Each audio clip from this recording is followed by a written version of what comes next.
Richard Skipper celebrates. Every show is a celebration. Richard Skipper celebrates the best in entertainment. Each show, Richard delivers the artists you love, showcasing what makes them unique. Never gossipy. The antidote to a sometimes hectic world. Now, here's your host, Richard Skipper.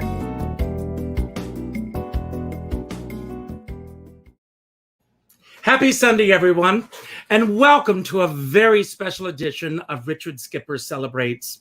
I've been away for a whole week, so I'm ready to jump right back in, and boy, are we jumping back in today. 2 weeks ago, my dear friend Kasira McGee and myself, we hosted a very special reunion of the principals of the 1982 and 83 tours of Hello, Dolly, starring Carol Channing. One of the principal players from that production who has cheated on Carol Channing more than once by appearing with other Dollys on Broadway, and that's Kevin Ligon.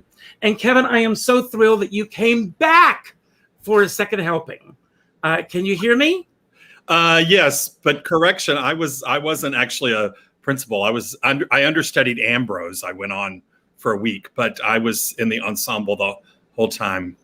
But you did go on as a principal.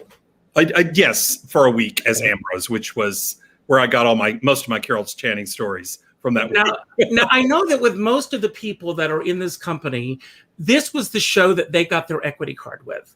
Was this also how you got your equity card, or how did you get your equity card? I didn't with this show, but I got it the year before with a lot of these same people that are going to be on this call.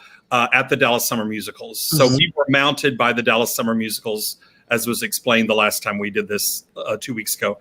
And so that is where I got my equity card, but I got it in 1981 with My Fair Lady and George M. That summer. So for those who did miss the last show, if you can bring us up to date and give everyone a refresher course on how this particular production came about.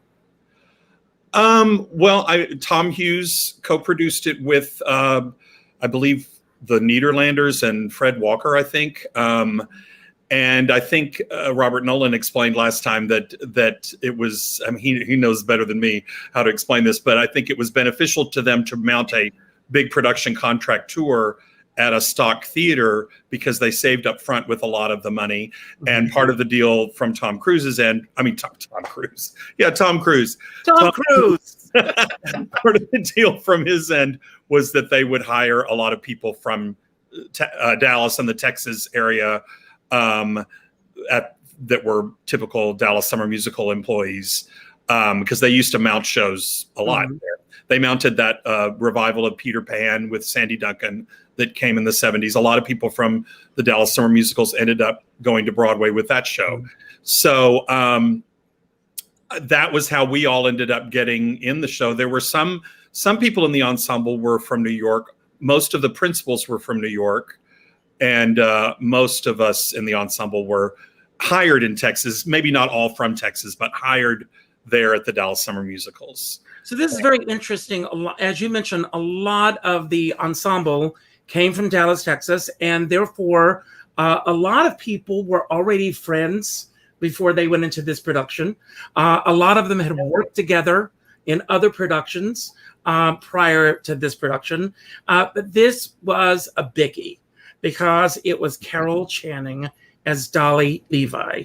So what was your experience? And you may have touched upon this the last time, that first time that you're standing on stage. Well, let's talk about you going on as Ambrose and that first time that you're playing equal to equal with Carol Channing.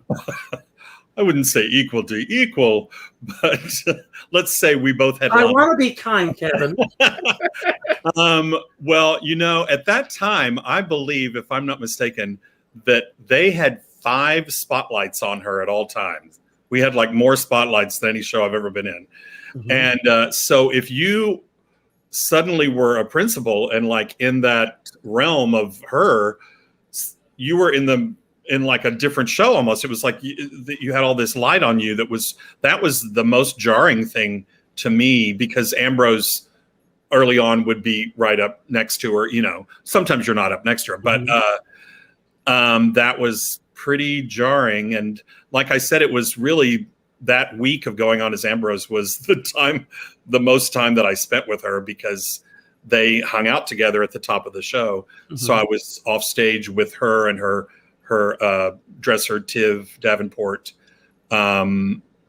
talking, so I got lots of wonderful little stories from that. But yeah, it was intense. It was really something to do that, to go on with her.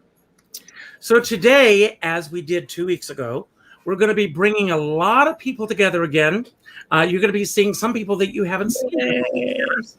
And you may recall this gentleman here. Of course. Larry Ray. And I will tell you, Larry Ray has not changed one bit, as you're about to see.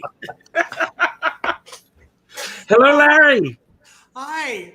Yeah, Hello. Kevin and I were roommates most of the show, and during the tours. And oh my goodness, he introduced me to like the Bad Seed and Jody Crawford and Betty Davis. I did not know these people, so Kevin was my education in that, and we had such a good time, and we're still good friends. We still stay in contact. I have to just throw something in, Larry. I just thought of this earlier today. I was thinking about Seattle, which was our first city after we left Dallas. So for us, that was the first city on the road. Mm-hmm. And we stayed at this amazing old theatrical hotel, and Larry and I were roommates. And I remember he went to the Pike Street Market and got like fresh lobster and cooked it in our kitchen. And I think that was the first time I ever had lobster in my life. And it was so good. And I remember thinking, how did you even know how to cook lobster? I think Joni and Melanie were with us too, if I'm not mistaken. But you remember that? I do not, but I would have had to have help. I haven't cooked a lobster since. So you cooked a lobster. I don't know how you did. So cool. No. I'm sure I did. If there was one, I would have that.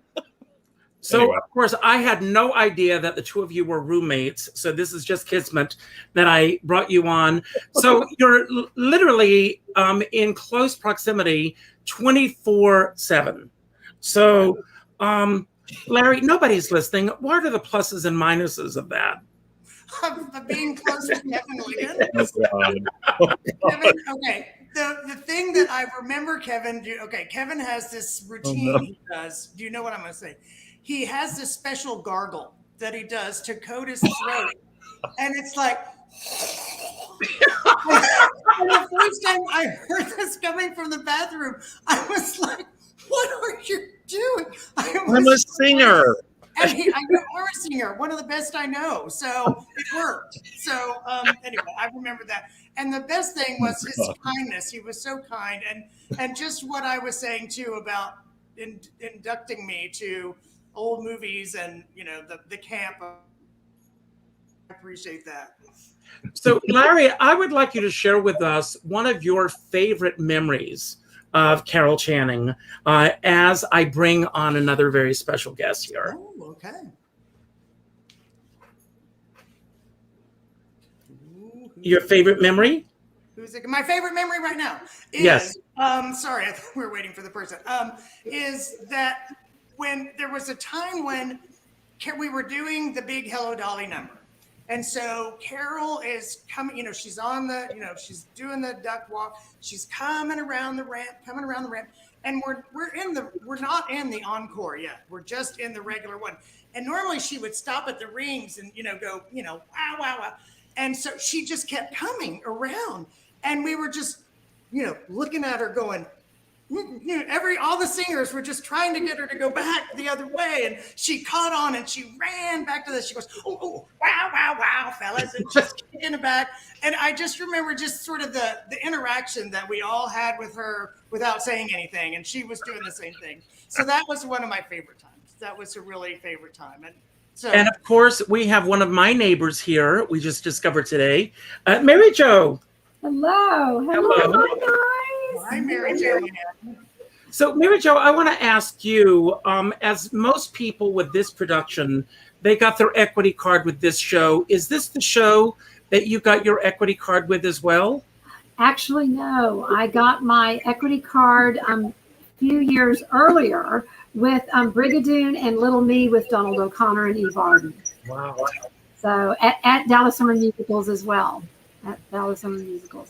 So what are your recollections of the audition that you had for Hello, Dolly? For Hello, Dolly. Well, it was great. The whole idea that it was going to be with Carol Channing, I think for many of us was just mind-blowing.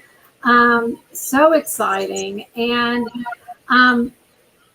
it was just a dream. That was a dream because the tour, we were hearing rumors that it could go longer than what we were knowing. We knew it was going to be a 6-week summer stock, but there was a possibility that it was going to be even bigger. And it was fantastic. It really was fantastic. So, and then it did become reality, and we became like an amazing family. Well, as I said, we've got so many people here. I'm just going to bring people on. You all know each other. So this is a reunion. You're seeing people again, many for the first time in many years. So just go for it. And here we have Jill. Hi. Hey. Hey, Jill. Oh, my This goodness. is so great. Richard, this is so great. I watched the principals, what was it, last week, and it was just fantastic. So thank you so much for having us. Well, a big shout out to this wonderful woman here that you all know. Kassira, everyone be ready. I don't know when you're going to come on. So, Kassira, this reunion, both part 1 and part 2, is her brainchild. Thank you. Thank you. All right. Kassira. No, we appreciate that so much. Well, yes. Go ahead, Kassira. I'm sorry. Oh, that's okay. We were a family for 2 tours, so, Now, Larry, I know that you've got to leave because you're traveling today. But is there anything that you want to say before we leave? And I'm going to just bring a few more people on here so that you can say hello to them as well. Okay, thanks. Ray! Hey, girl, how are Oh you? my gosh, Carolyn! Duran, David Hansen. Hey. David Hansen and Michael Duran, and Kevin, they helped me find people, especially David. And Michael had some people. So now we pulled everybody together, whether they want to participate or not. We know where they are. I know where they live. Thank you. Thank you, everybody, for helping me. Doing this. Thank you. So Thank we're trying you. to fit in as many people as possible. Anything, Larry, that you want to say before we do say goodbye to you today? Yes, thank you. Particularly with this group of people that are on here. I mentioned to Carolyn before the show how one of my happiest moments is right before Sunday close, and she and I were the first ones out. Also, Mary Joanne and I did get our equity cards at the same time with Brigadoon. And so I just ran across the contract today. I couldn't believe I found it. And Jill Mackey, you taught me what feta cheese is in a Greek salad. I had no idea. And Kim, Kassira, I asked her to do her grandmother's imitation. If you guys haven't heard it yet, you must hear it again. Ray McFarland, Kevin. oh my God, I miss you so, and I'm so glad you're here. You have not changed a bit. Michael Duran, this is genius to see you. And David Hansen, I miss you, and I can't wait till our next visit. Good to see you too, Larry Ray. I have to leave. Yes, I have to leave now. So We have to talk. Says, But Larry, you will stay in touch with everybody. Yes, including myself. Absolutely. Thank you guys so Great. much. Bon Bye, voyage. everybody. Bye-bye. Thank you so Love much. you, buddy. Thank you so much. Okay. Okay, I'm going to open my big mouth. Kevin and I went to college together. We were at North Texas State. I heard Kevin sing classical music all the time. You did your voice recital. That was just fabulous. And then we auditioned together. It was Kevin, you and me, Mary Jo, who else? Ray, we were in Unsinkable Molly Brown right before. Right? And that Yes. was my first equity show. And when Me too. we went to the audition, they said, "Do you have your equity card?" And I thought it was an insurance card. And I went tearing through my purse going, it might be here. I don't know. It might be. And that's like, I was as green can be. And then you guys I remember Jane Dorian, you were coming and they said, this darling young woman named Jane, she needs a roommate. She is Jerry Herman's goddaughter. And I was like, God, this is going to be a lot. And of course, she was just adorable and delightful. But being introduced to all of these things, these basically blue collar stuff that some of us did, was a blast. And she was just such a sport. Yeah, so that's it. And then Jerry was at the audition. Remember, you guys? He played for us. Yeah. So that's my 2 cents. Anyway, it was great. Well, let me ask each of you, what was the experience like of auditioning for the man who wrote both the music and the lyrics to Hello, Dolly? That was really a long time ago. I A long remember. time ago. I do remember one specific thing. Ray Allen, who was our musical director, Yes. when we first started out, I had the privilege of working with him in a regional theater, actually here in Jackson, Mississippi, where I live, at New States Theater. But I came in and sang, and Jerry was like, "Oh, what a wonderful, large, big voice. That's exciting. Do you have an A?" And I'm like, yes. Yes. And well, can I hear it? And I'm thinking, oh God, we have an A. And Ray's just kind of looking at me like, sing, just sing. And finally, Jerry Herman leans in and goes, I said, I'd like to hear it. I popped out the cleanest A that has ever been. It floated. Mr. Mo got louder and louder and louder, brought it down, cut it off, and then started crying when it was over. But I was in the show, so I, Unbelievable. I want to ask each of Sing an you, A in the show? No. But I got through the audition. Right. I did it for the audition. I never had to sing it for the show. Never, ever. You know that. Well, Okay, Mary Jo, you and he had me sing a D above high C. Can you sing a D? Because remember those screechy notes at the end of, and we won't come home, like up there.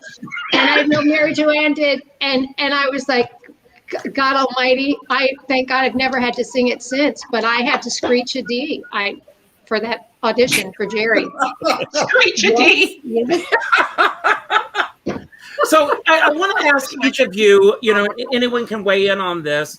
That first night that you're on stage with Carol Channing, were you able to really be in the moment of what's happening, or is it an out-of-body experience?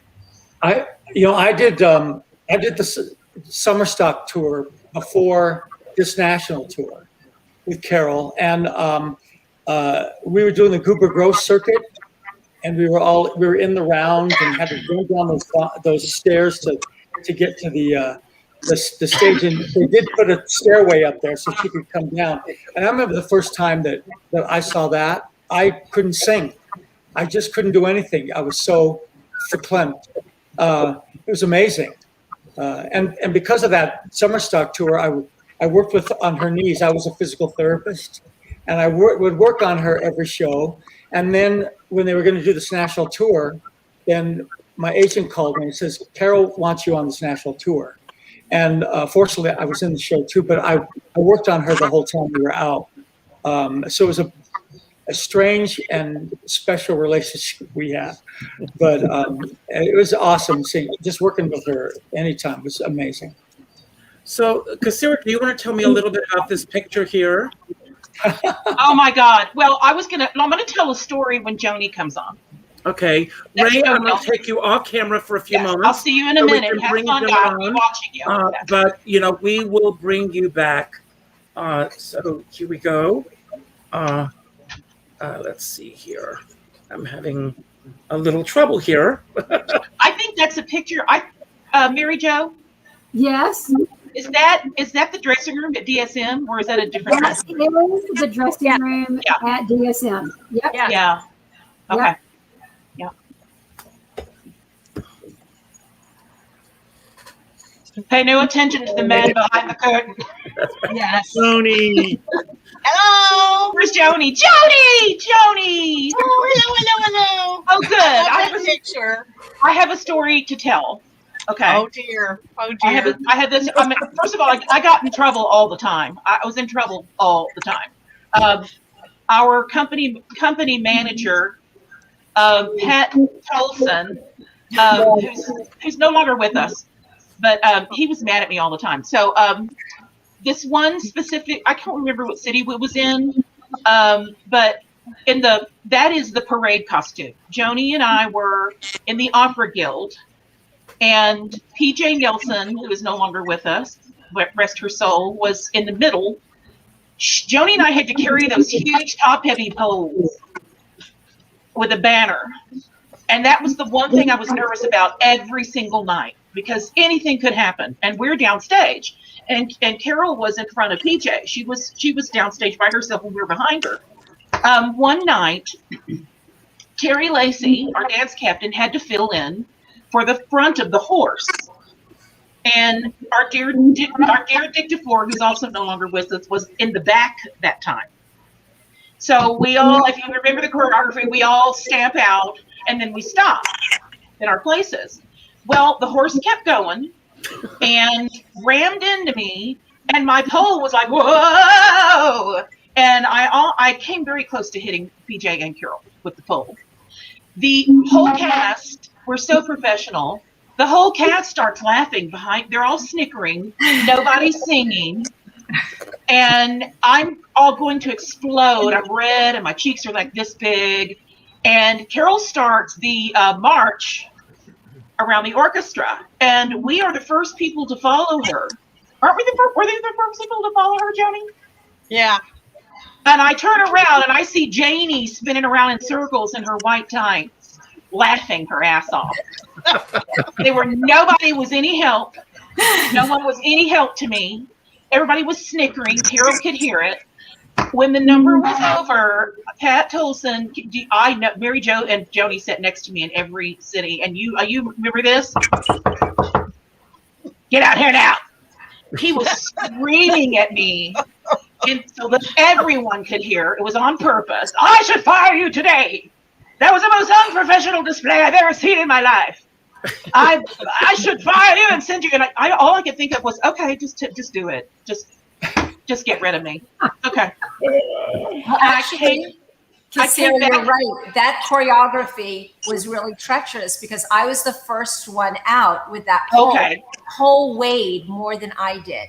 And I lived in fear because you're right. I had to do spins the whole time. I lived in fear that pole was going to go down. So yeah, I feel your pain on that one. Well, not as much pain as I felt when Pat Tolson was screaming at me in the hallway. So here's what's funny. All the girls were like, shh, they were all really quiet in the dressing room. Everybody was really quiet, listening to him scream at me. And I walked back in and everybody's staring at me. Mary Jo and Jody are like, are you okay? And I don't remember if I cried or not. I know I got over it pretty quick. The next day I was presented with a horse head pin from Lacey, from Terry Lacey, and a bunch of people were standing out the hallway. We have something for you here. It was a big horse head pin. That's my number one memory of the show because I was screamed at. But I'm okay now. I've been through therapy. I don't know how many times. Good. And I'm good now. I'm good now. Now, I will never be an opera person again, ever. Jill, I'm going to take you off the screen for a few moments, but don't go away. You will bring you back. And I'm hoping this is going to work this time because Garrett was having trouble with his audio before. Garrett? Gary! Hi, Gary. Oh. You still have that awful jacket. Wow. The jacket. Oh, wow. Oh my God. Have you been keeping it in plastic? Because mine like turned all different kinds of colors and it's pink now. We can barely hear you, Gare. Turn your volume up, Gare. He's having trouble with the volume. No, you're getting there. Keep turning. Hey, you guys, when Kevin, you guys at the last one with the principals? Oh, that's so sweet. Did you guys talk about Carol's throwing parties for all of us when she would rent? You did We did last week, but you can say tonight. Well, no, please talk. Bring it up again. What are some of your Carolyn, your memories of those parties that were thrown?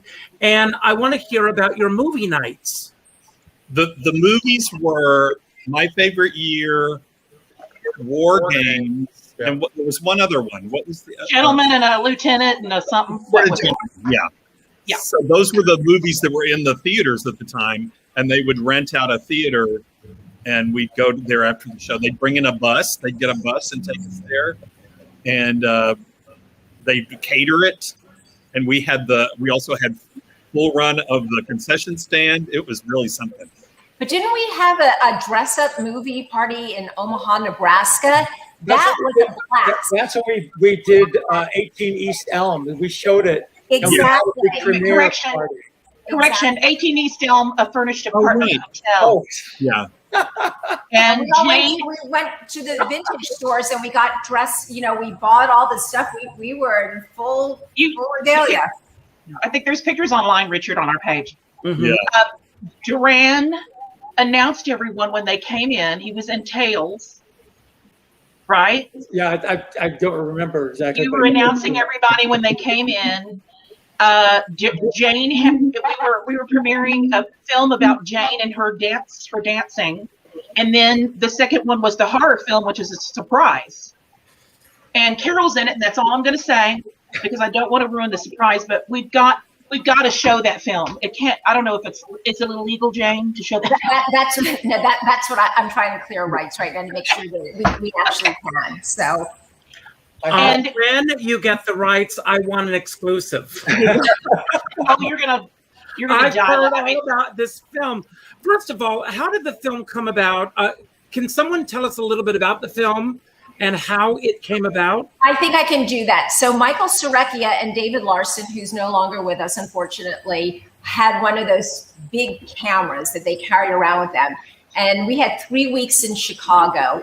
And we were for just a second. Yes. Garrett, I think because your volume is turned up so high, we're now getting an echo. So if you can mute, and Jane, continue with your story. So we were getting terribly bored in Chicago, and I can't remember who had the idea, but we decided we were going to do a film together, do a film. And I think 18 East Elm kind of evolved, and we decided a horror movie. I believe that was Michael Surecchia's idea.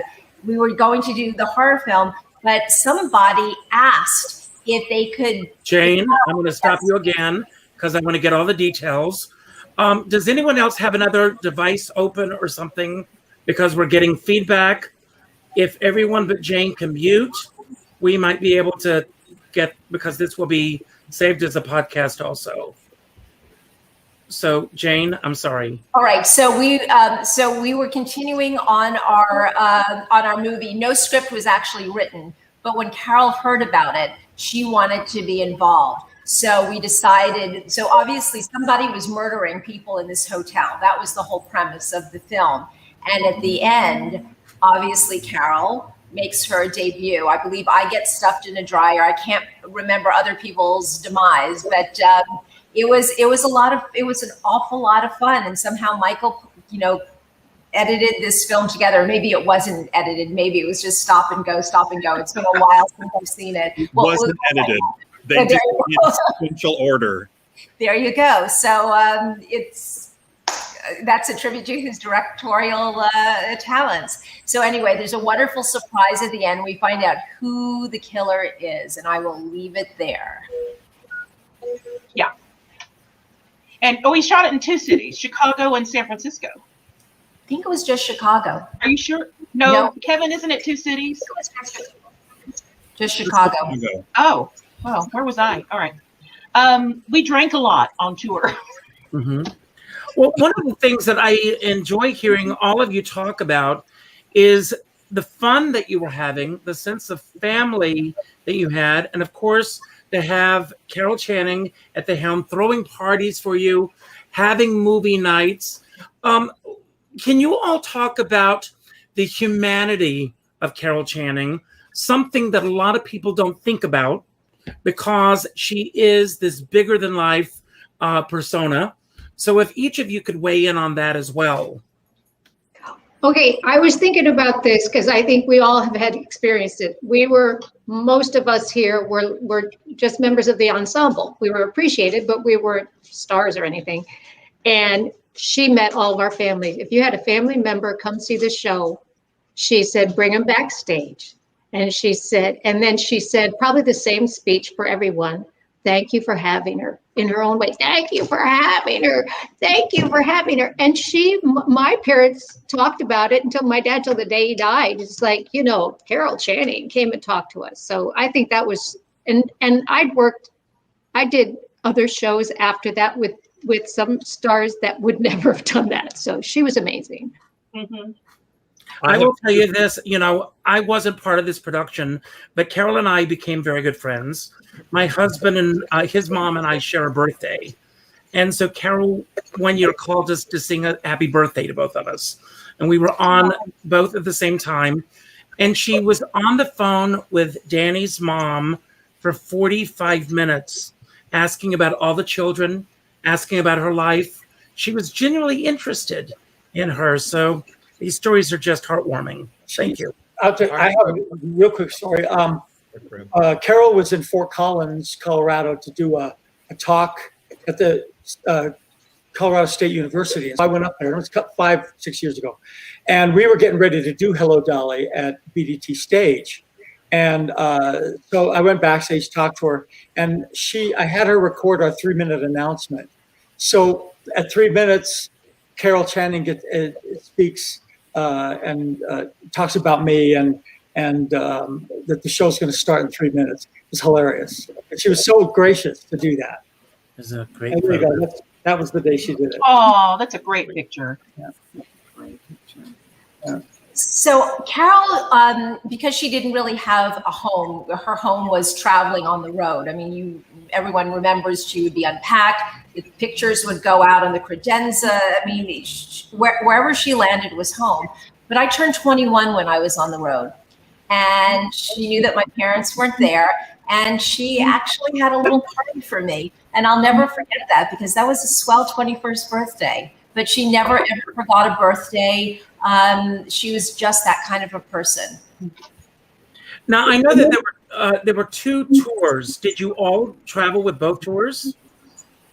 Pretty much, yeah.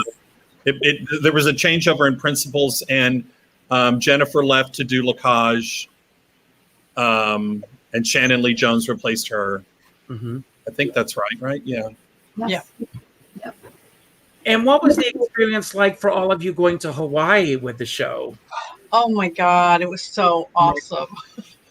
It was so beautiful there. And actually, my mom went with me for the first week of Hawaii. So we did toury things, and it was awesome. It was beautiful. Hey, I'm on David Hansen. How did all the sets and costume and everything get to Hawaii? Well, I made a career choice. I left you all in San Francisco and did not go to Hawaii. Oh, we forgot that. I took a red eye and I went to Dallas and I did Fiddler. And I got there for the first dress rehearsal and I looked out from the wings and I went, how stupid am I? I just left all these beautiful people and I'm looking out at these people dressed in rags. Luckily that, went on to other shows, thankfully, but everything went on a plane. I remember being part of that planning process. Yeah. So on a cargo. Yeah. And with we were the first, according to Robert, we were the first company to go to Hawaii because it was so expensive. Yeah. We were the first Broadway show to go to Hawaii, touring company. Yeah. And how long did the run go in Hawaii? 3 weeks. It was 3 weeks. But we were also one of the most profitable Hello Dolly tours, I think, ever. So we could afford to go. And I was the only one that didn't tan. Everybody else got a tan, and I was white as a damn ghost. They were at the pool, and I was going to a tanning booth, and it still didn't work. Also, part of the deal was, David, if I recall, didn't we donate the sets? Part of the deal was the sets. We traveled with 2 sets of sets, and when we went to Hawaii, those sets stayed in Hawaii. I'm sure it did, because when a show closes in New York, they don't store anything. So, it stayed there, I'm sure. Costumes went back, sound equipment, all of that. But yes. I just wanted to say one thing about David Hansen. Every time we went to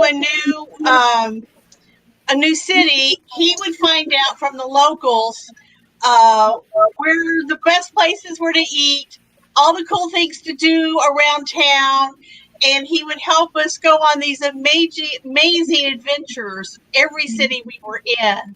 And I just want to thank you, because it was just all the rafting trips, and even when I fell in the water, all that stuff. It was just really cool, really cool. And it's Crater Lake. Ray McFarland and I, and who else went? KT, and Rags. Rags was there. So Richard, you were mentioning Miss Channing's humanity. Our prop man, Chet Perry, I was a stage manager, said, will you do me a favor? Just go by her dressing room every night, see if she's in a good mood or a bad mood. So I went, because he handed her the newspaper, and he didn't know if he should say, hi, Carol, or good evening, Miss Channing. So I got to the point of just knocking on the door and saying hello, and I'd kind of get a reading on if she'd had a good day or a bad day. And one day she said, come in here. And so I'd either talk to her for 3 minutes or 20 minutes. And that was great training. It was incredible. Yeah. I mean, for each of you, obviously you all knew who Carol Channing was going into this production. She was such an iconic figure already. What was each of you, your offstage relationship with her like?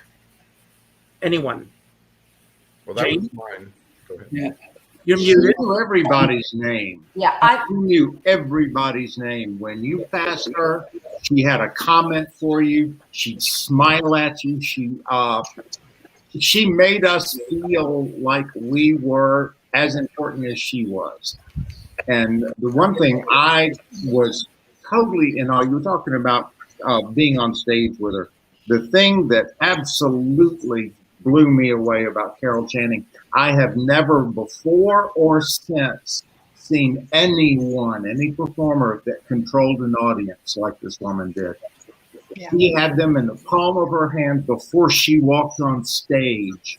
My parents came to see us down in New Orleans, and Carol got them front row seats. They were sitting right in front of the little passerelle room that we would go around the orchestra pit on Sunday clothes and everything. And we came back off, and Jill, I thought about this when I saw your face. You talked about, did y'all see that sweet little man sitting on the front row? Well, that was my daddy. Jill and I walked around on the thing during Sunday clothes together, but I'm standing behind Carol during part of that number, and my daddy wasn't looking at me. He was looking at Carol Channing, just waiting to applaud. Waiting to applaud. And that's the way the rest of the audience was all over the country. Yeah. Every night, Ray, you're right. Every night there was a standing ovation. Yeah. Could set your watch to it. I think there were 2 or 3. Obviously, the Dolly number. I mean, always a standing ovation. And the second she came out for the curtain call, it was like a sea of people just rising to their feet. She gave everything she had during that performance. She was there with them. Do you all remember St. Louis? Yes. Yes. And Yes. we were there for the World Series. Yes. She opened the World Series. She rode out on the Budweiser wagon to open the series. And so we were there through the whole series. And the final night of the series, we're doing, I think we're like in the courtroom scene. We're in Harmonia. You know, it was Harmonia Gardens. Yeah. And yes, Harmonia Gardens. And so we hear this mumble go on, start in the audience. All the men, probably women too, had transistor radios and a bud in their ear. So they hear this rumble going on in the audience. And Carol looks up, well, did we win? And the audience jumped up, and Carol jumped up and started dancing around the stage. It went on for 5 minutes or so. And then she said, "We won, Horace. We won." Then she went back into the show. David Hansen sticks his head out there and throws lines at her. She still can't get in the show. He throws another line at her. And her tape skips, she couldn't get back in. Yeah, it was a tape and it was a marquee in her head. Yeah. Yeah. Actually, just to clarify, I wasn't calling the show that night, and my coworker, who's not here, said he had to go to the bathroom, and there's no scene change. So it's like, I'll call the internal cues. So there I am. He's off in the wings watching the end of the game, and the audience erupts, and she goes down. She goes, "Oh, your little team won." And so then she sits down, and Tom Batten, Horace, tries to give her lines, and she is just blank. And so from the rehearsal process, I knew how far to go back to jumpstart her. And I didn't leave the desk, but I can project. I gave the line, and she just stood there, or she sat there, and then I did it again, and she clicked, and then she went, "How did he know what I'm supposed to say?" It's so funny. He knows what I'm going to say before I do. Yeah. Well, I have a question, and I'll start with you, Joan. When you signed this contract, did you know how long the original tour was going to run? Was it an open-ended run? What was the story there?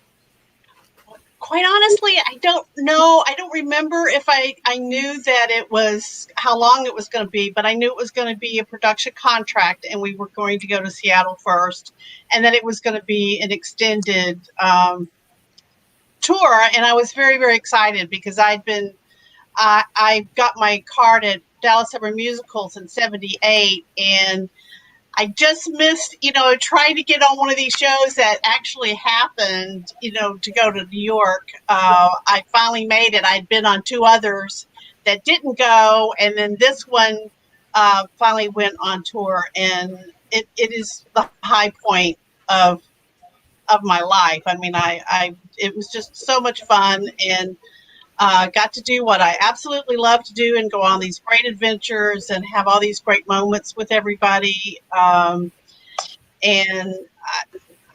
So anyway, I wish Dallas Summer Musical still produced theater out of there instead of just taking in tour shows. But because it gave start to so many young people wanting to make a start in the theater, and I was one of those people. And Mary Jo and I did shows together before. Dolly, Larry Ray, David Hansen. So it was a great place to learn your craft and start your life. Do y'all remember our opening night party in Los Angeles? Oh yeah, yes. Every major Broadway star or movie star was there. Yeah. Rock Hudson and several, and I've forgotten who all the ones that actually Taylor was there. Yeah. But, Liz Taylor was there with Rock Hudson. I got to meet Dick. PJ took me to the other room where all the stars were, because we were in a separate room. Like, remember that big room? And she introduced me to Dick Van Dyke and Red Buttons, and just. She made a point to get the people around to meet us. Those legends. I couldn't believe I was touching Dick Van Dyke in red buttons. But remember, Sarah, they were all sitting like everybody had 2 stars at their table that we ate.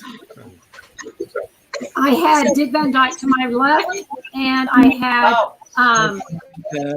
who was it to my right? I just went blank. It was amazing. You know. So LA was sort Fantastic. of my transition from chorus to principal because the Ermengarde fell ill one night. So I was the understudy and I went on. And Carol was amazing because you get that call, you practice, you sort of know it, but there's like that panic. Oh my God, what am I going to do? And I'm wearing that big floppy hat and all I really do is cry and wail. Well, all I can say is I would cry. Carol would go, do it again. I'd cry. She'd go, do it again. I got so many laughs because Carol was basically micro-directing me that night. And at the end, she was amazing because at the curtain call, she did her famous, curtain call speech. But she said, Jane got up here and she stepped in, and she was always incredibly generous in that regard. Mark Pennington. Oh, hey guys. Okay, what's really funny is I just now realized, and Richard, I'm so sorry I'm late. No, this is great. I just realized that it was Eastern Standard Time you were talking about. So anyway, hello everybody. Hi, Mark. Okay, now I'm going to tell. Mark and I performed at this god-awful dinner theater together before we were casting this show, and it was we couldn't believe it. It's like this show, Hello Dolly, rescued us from dinner theater hell. Yes. It was awful. It was awful. It was pretty bad. And then we were living the dream tour. Hey, Mark, tell everybody what your dad was on the subway. And after we had come back from Hawaii, I think, and your dad was talking to somebody about telling somebody that his son just did Hello Dolly in Honolulu, Hawaii. Yep, actually, that was my first phone call I got from my dad when we were over in Hawaii. And he said, "Hey, Mark, how are things in Honolulu, Hawaii?" Great, Dad. With Carol Chaney. With Carol Chaney, yes. It sounds like my grandmother.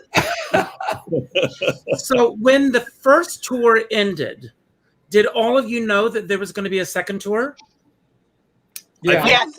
Yes. Did we? Yeah. Oh, Yeah. okay. Yeah. Okay. I think so. We didn't And, know we started. We were off 3 months, and then we started back up after that. Yeah, during that 3 months, I had my tonsils taken out at the age of 20 and recovered quick enough to go back to New York. And if you didn't sign the contract quickly, I got a call from the Nederlanders office asking them, "We really want you to do this again. Please sign the contract." At first, I wasn't sure if I really wanted to go back out on the road. I was young and a little scared. I was like the youngest person in the cast. I was a little frightened sometimes on the road, but I did it. I'm glad I did. But we knew it was coming. We just didn't know. I don't think we knew how quickly, right? Well, and then didn't all we of a still think that maybe we were going to Europe? Didn't we think we were maybe going to Europe? Always said we were, but or she said we were. Yeah. Do you remember this, of course, the famous speech where she would say, "We're on our world tour of Hello Dolly to Heidelberg, Germany, Rome, Italy, Paris, France, and Monte Carlo." And then one day she got to the end of that list and it was Copenhagen, Denmark. And we all just like we were used to hearing Monte Carlo, but we found out that was when Princess Grace had died. And that before the show that night, Robert Nolan was walking by her dressing room and she just called out to him, "Robert, where is Copenhagen?" And he said, "It's in Denmark, Carol." And so she just had come up with another place to throw in the speech. I always had so many people that saw the show in Dallas, because I grew up in Dallas, that would be like, "Kevin, you're going to all these wonderful capitals of the world." And I was like, no. We're not Not really, no. Not so much, yeah. I gotta ask, do you guys remember going to the drag shows with Carol? Oh, yes! Oh my God, yes! I remember going with her. one in Portland. I only remember. Oh, wait a minute. Did We go went to to that. one There was club? that gay bar called Scaramouche. Do you Where remember was that? Scaramouche? Was it Ohio? And Tivis, her hairdresser and dresser, brought a headdress, and before we know it, we're in the bar, and everybody's screaming and laughing. He comes out on stage with that big red headdress on. So funny. You don't remember that? I don't remember her going with us to anything like that. Is she? I don't know. She wasn't there. He did not. She do that did in front of once, her. Kevin. She Okay. did because she wanted to see somebody do her. Somebody was doing a really good Carol Channing impression, and she ate it up. Wasn't that in LA? I thought that was in LA. Yeah. Okay. Yeah. Because we went to drag shows in Portland and other places. Yeah. So I want to hear about the experience. I mean, you've been together for so long that your final performance was in Hawaii. Uh-huh. How that closing night was for all of you. I have to interject before we talk about the last show. Here's another example of what Carol did for us. She brought everybody these lovely, and it was just a piece of paper, but it said, congratulations on however many performances you completed. And she stood there for pictures for however many people wanted to take pictures with you. It was so nice. And she did that for every single Yeah, well, guest. Jill, I'm going to correct you on that. Uh-oh. That was not that. And I think it was probably not, I don't know if it was Carol's idea about it. I have a feeling it was Charles and Pat Tolson, Okay. because people were missing performances, and they got pissed off about people missing performances. So then she decided she was going to form the Broadway Professionals Club to give to the people who didn't miss any performances and to stick it to the people who did. I think that's what that was. Was that in Hawaii? It wasn't as wonderful and sweet as you think it was. Was it in Hawaii? It was Hawaii that they did. Okay, here's what happened. Oh, I love this kind of gossip. Okay. What's that gossip? Some guys in our show decided to go cliff diving one day. And they were, you guys remember that? They went cliff diving and were late for a half hour. Yeah, and there was one in particular that she called to her dressing room around the corner from ours, and she let him at it. You could hear it outside. And she pulled a Pat Tolson on him. I'm not kidding. It was bad. Yeah. It was bad. And that's after that she did that. Yeah. Well, because she wouldn't miss a performance to, save her life. She did. She performed with her arm in a sling. I know it. She didn't miss ever. I missed one performance, and I remember it took her about 3 days to look me in the eyes again. Yeah. She was not happy. Yeah.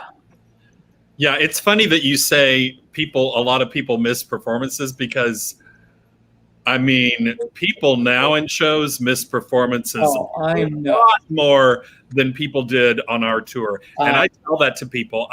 They're like, we need to negotiate more personal days. I'm like, people didn't miss back then in general. They didn't And miss. Terry Lacey and was it Connie that was the swing? I can't remember. Valerie. Valerie, yeah. Rarely won because people just didn't miss. Yeah. Now I Didn't want want to to miss. I want to go around and I want to ask each of you this question. And Kasira and Kevin, I asked this last time as well. And I'll start with you, Kasira. What was the biggest impact that Carol had on you as an artist and as a human being? As a human being, it did not look like she cared for me much at the beginning. And then I kind of naturally became friends with Robert Nolan and Terry LeBolt and some other people that worked with her, and she decided I was okay. And after that, she started giving me little gifts. I collected little piggy things that I had in a bag, and the whole bag was stolen out of my hotel room in Richmond, Virginia. And when we were in Omaha, Nebraska, I walked into my room to discover this yellow hydrangea flower arrangement in the shape of a poodle. And it had a hat on, and it was this hydrangea with a hat on and eyes. It was really weird looking. And there was a note that she had written, handwritten, and delivered. It said, "This is the closest I could come to a pig." Because it was, I don't know if you guys remember, but I spent my 21st birthday in Omaha, Nebraska, and the only place to go was Spaghetti Works. And that's what, but she, from then on, she'd give me these little poo-poo things, I thought you'd like this, which is really cool. I still have those notes, you know. I don't have the poodle arrangement. It died, but I have the notes. But I was just super young, and I had a lot to learn, and, you know, it was a little scary being away from home at 19, 20, 21. And I do remember, the one thing I will never forget is how strict she was with what she did. She was strict, and she was strict on everybody else. And she expected, she'd been doing this for years, man, you know, and she knew what she was doing, and she had a schedule, and she stuck to it. And so with the rest of us, I think she just expected that from us. And it was a really good learning experience. And after that show, I didn't get in trouble again, ever in another show. Yeah. Yeah. And that is the thing I think that I learned from Carol, was just what it meant to be a professional actor, and what it took to do it. And I learned that from her, and I carried it through my whole career in New York. Just, you know, you be there, you be at rehearsal, you be there on time, you be at every show. And that was a very valuable lesson. It helped me and just keep working, which was nice. Great. And Jane? Yeah, one of the things that I don't think most people would know is how well educated Carol was. And she knew I went to Columbia, and we talked about literature a lot. When she was so generous in sharing what she knew with me, whether it was about acting or literature or history. She was a history buff. Who knew? And she was always right. And I think to be that funny, you really have to be that intelligent. It doesn't just happen. So that was probably sort of offstage. What I really appreciated about Carol were those conversations and interchange. And Joan? You know, she just gave it her all the time. She never performed at half energy. I did get to see the show, the last matinee in San Francisco, because I got hit in the head by Paul. So I was out for one performance, and I was amazed and grateful that I got to watch the show, because she really knew how to grab the audience and bring them to her heart every show that she did. And it just made me want to be an actress more. And it was wonderful to watch her and be on stage with her. So. Great. David? Ultimate professionalism. Actually, about 2 years ago, I mentioned going to her dressing room and knocking on the door, but I'd listen and I'd hear this beep, beep, beep, beep. Finally, it's been about 2 years, she was vocalizing, but it was the first two notes of Before the Parade Passes By. But she would do that incessantly. But, you know, talking about, people said, you know, she had the audience. Some nights she'd lose them, but within a minute, she hooked them back. And Paul Lynde could do that, but Miss Channing was the ultimate on just knowing when to pause one more, or to lower her voice or raise her voice, whatever, or, you know, to just look right out at people. But she knew how to command an audience like no one I've ever worked with. Great. Jill? Well, she gave of herself a lot. She gave to the audience, and she gave to her fellow cast members. And if we were the little peons in the chorus or one of the principals with her on stage for most of the show, she gave to everyone, on stage and off stage. I will always hold that very close. And it was so admirable to watch. It was such a lesson for all of us.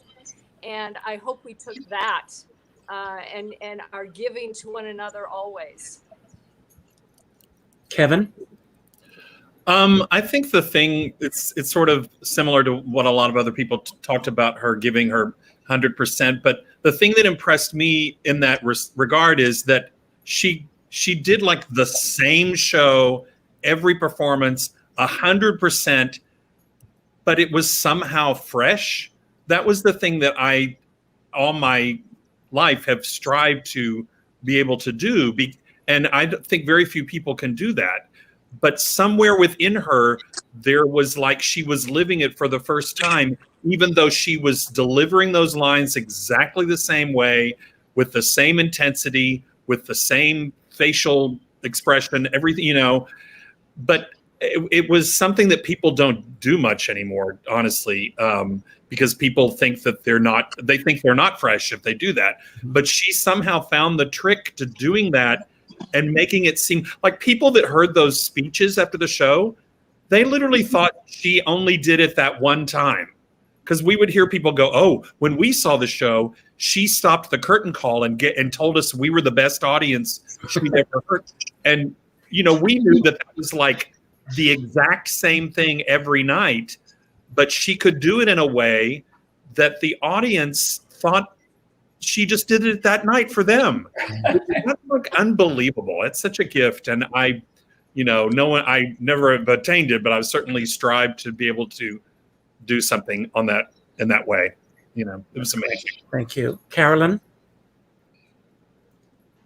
I just second what everybody else has said. And I think some of us have experienced this where you've done another show. I did Mac and Mabel at Paper Mill Playhouse, and I had heard she was in the audience, and I was like, oh, that's great, Carol's in the audience and everything. I was Mabel's understudy and in the ensemble. And but she was loyal to her Dolly people, you know. And I left, you know, like everybody. I got out of costume, got out of makeup, got ready to go back into the city. And the next day, Ken Peck, who was the stage manager, who was also our stage manager on King and I, he said, where did you go? I said, well, I went home. And he said, Carol came back. Where's Carolyn Delaney? Where's Carolyn Delaney? She wanted to see me and say hi. And I was like, what the?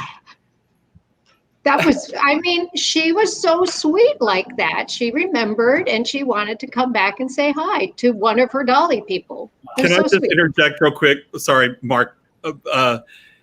She came to see 1776 when I did the revival of 1776. She and Charles came. We all knew that they were there because you can't miss them. And strangely, at that performance, Tom Schumacher was at the performance, and I had arranged for a house seat for him, so he was sitting right behind them. And so he reached over at intermission and introduced himself and said, I'm here because Kevin Ligon, who was also in the show, you know. So they waited for me after the show. That's what made me think of it, Carolyn. And when I came out to see them in the lobby of the Roundabout Theater, it was like I was coming out to meet my grandparents or something. It was very strange. And I just said, would you like to meet the cast of the show? Oh, could we? She was like, you know, I'm like, would they want to meet me? And I'm like, yes. Believe me. So, anyway, sorry, I just had to. Yeah, that's hilarious. And Mark? Well, I think that for me that it was being able to really experience two amazing things about theater. One was the highest of the highs, which I think any of us waiters and cooks that experienced her walking through those curtains at the Harmonia Gardens and knowing it was her that was stepping through it was one of the high points of my theater career and of my career, of my life even. But, you know, I remember that, you know, if you remember the show, she worked so hard through that first act. And then we don't see her in the second act until she steps through those curtains. So there's been intermission, and then there's been, you know, the opening scenes of the second act. And then we do the big Waiters Gala. And I had an entrance actually from the top of the stairs through the curtains. But every time I'd make that entrance, she would be sitting on the stairs with her head in her hands, waiting to go on like any person. She was just a person who was doing her job, and she was there, and you know, and a lot of times I'd pass by going, bless her heart, she must be exhausted. And then it'd come to the Dolly number, and she'd step through the curtains, and you were like, who are you? You know, I mean, so it was two great experiences, seeing her as just the working woman, and then also seeing her as the icon. That's wonderful. Well, I can't believe this, but we are at the end of our show. But don't go anywhere, anyone, because I'm going to give you all another chance to speak. And I'm going to bring the two that are in the wings on as well. I've got a few closing remarks. First of all, thank all of you.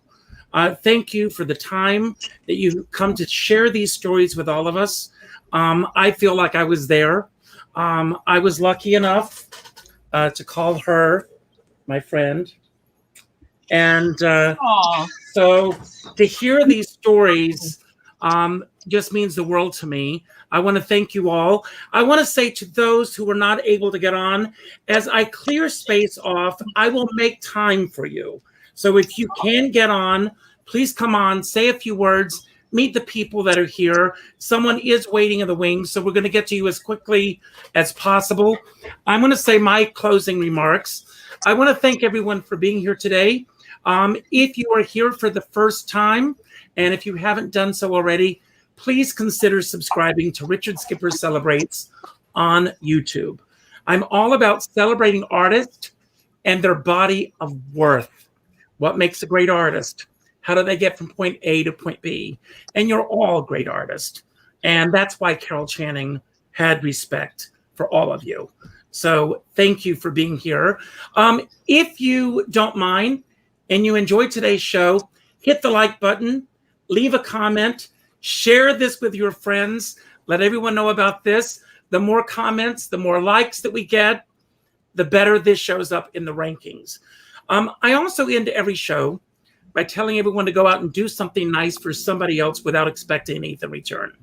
Go to your Facebook friends list, those of you who are on Facebook. And the seventh name that pops up, reach out with a phone call. Not an email message, not a text message, not a private message, but a phone call. And let that person know what they mean to you. Because as a dear friend of mine says, we're all in this together, but we're not in the same boat. And you never know what someone is going through right now. So take the time to reach out. Stay safe, everyone. And I'm going to go around and I'm going to give each of you a chance to have a final word before we say goodbye to you. Anything that you want to say about anything that we talked about today that you want to build upon, anything that we didn't talk about that you wish we had, or just any message you want to put out to everyone who's watching now. And again, thank you. And Kasira, since you put this all together, I'm going to start with you today. Oh, okay. I'm so happy to see everybody. This has been really great. We're going to try to see each other in person next year at some point, hopefully. We'll see how things go on the planet. And the last thing I have to say is I will never forget the look on Mark Pennington's face when we were in Louisville and discovered opening night that we had bats. Do you remember that? There were bats flying around him in opening night in Louisville, and that's the last picture I'm going to leave you with. Thank you, Kasira. I love you. And we'll be in touch. Thank you. Look, I just want to say I'm so happy to see everybody here. It's been a long time that we've actually got to talk to each other. Hello, Dolly was my very first national tour, and these people were amazing to work with, and I love them all, and we need to get together. And thank you, Michael, for being here today. Thank you. Thank you. Jane? It's so great to see everyone here. And my thought is that one of the things that made our company so special is that in the context of the show, everyone fell in love, whether it was for the first time or it was about second chances. And I think each night we too fell in love with the people that we danced with or sang with. And that's kind of how I feel. I'll never forget, the top of dancing, coming out dancing with Tom Schumacher. And just in the moment, it was pure love. It was pure joy. And I think that's something that we all shared. And I'm so glad I got a chance to share it with you. Thank you. Thank you. Joan? I just want to thank everybody. I can't tell you how much you guys mean to me and the experiences I had doing the show with you guys, and how you, I don't know, I'm just so close to crying. I just thank you, and I miss you, and I really wish we could get together soon, really soon. Thank you. Thanks, Joan. Thank you. Mark? Oh, I just think it's been wonderful too to reconnect and just to know, that you all are alive and well and looking so great, and I too just hope that we can all get together next year. It may be more appropriate anyway because that's our 40th anniversary, so that would be great. But Richard, thanks so much for having us and for chatting with us. Thank you. Thank you for being here. So everyone have a great night. Thank you. Jill? Jill, do you have final remarks? Sorry. Yes. Oh, you guys, this has been so wonderful. Richard, thank you so much for facilitating this. Kasira, thank you so much for getting us all together. And I hope we will continue this together. It's been too long. So great to see you all. I think of you fondly often. Thank you. Thank you. David? I have one quickie. Carol Channing, name above the title. We mentioned understudy. She had no understudy. I did her an understudy rehearsal. So second half, and I mean, the arm had to be in the exact place for dancing or she'd go up. And so one night, leaving her dressing room, she went, I hear you do an amazing job in rehearsals. And I said, well, I just want people to, she just went, stop. So I love you all. And I kept doing it, but anytime in theater, things would kind of get out of hand. I'd hear that, stop. So you all be good. I love you. And thank you, Richard. Cheers. Thank you, David. Thank you so much. Ray? I want to thank you, Richard, for this. This lady changed all of our lives in so many ways. She had an effect on the entire world. Anyone that was lucky enough to see her perform, hear her, that magical voice of hers was affected by it. And it was such an honor and a privilege to get to be part of that. And something that I will never, ever, ever forget. And this group of people here truly became a family. And I love all of you, and I miss you. So, break a leg. Thank you. Mary Jo? Everything that everyone has said times 10. What a life change for all of us. I think to work with, Carol, and the work ethic and the love that we all experienced was amazing. I don't think any of us have bad memories or anything. It's only love and great memories. And sometimes I wonder if we even worked. It was so much fun. We saw the country in trips, and she always thought about everyone first. And we just came away with such a big heart through all of it. And thank you so much, Richard, for doing this for all of us. I just think this has been amazing. And to Kasira and seeing everybody, I'm just beside myself. I love you all. Thank you so much. Thank you. Carolyn? I have to kind of second that. There are so many times. Okay, truth be told, though, Richard, if you were a female in the show, you had time.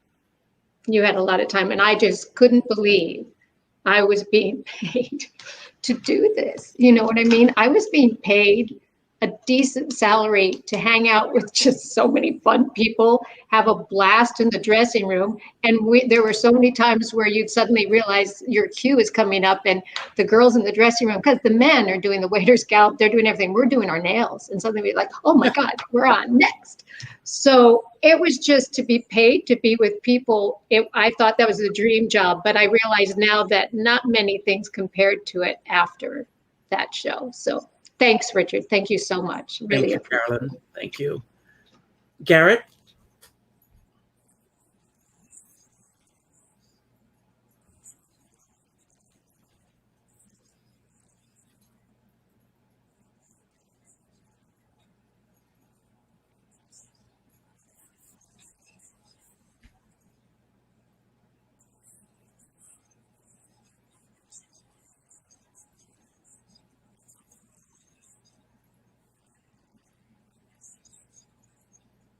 Thank you. Thank you for being here. Thank you. And Kevin, it's just to the two of us. I'm going to leave the camera so that you've got the screen to yourself. You've got the final word. My hope and my prayer is that I gave everyone equal time today. If anyone had any trouble logging on, I apologize. But reach out to me and we'll do it again. Kevin, thank you. You've got the final word today. Love you.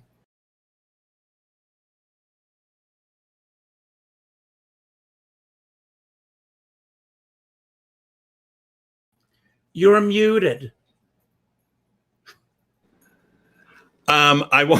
We talked a lot about Carol Channing. I wanted to mention this guy, Tom Hughes, who was responsible for a lot of us that were on today, a lot of us getting into show business, and just want to be very grateful to the memory of him, and to Carol Channing and Jerry Herman and Peter Howard and everybody, Lucia Victor, all the wonderful people that created our wonderful tour of Hello Dolly.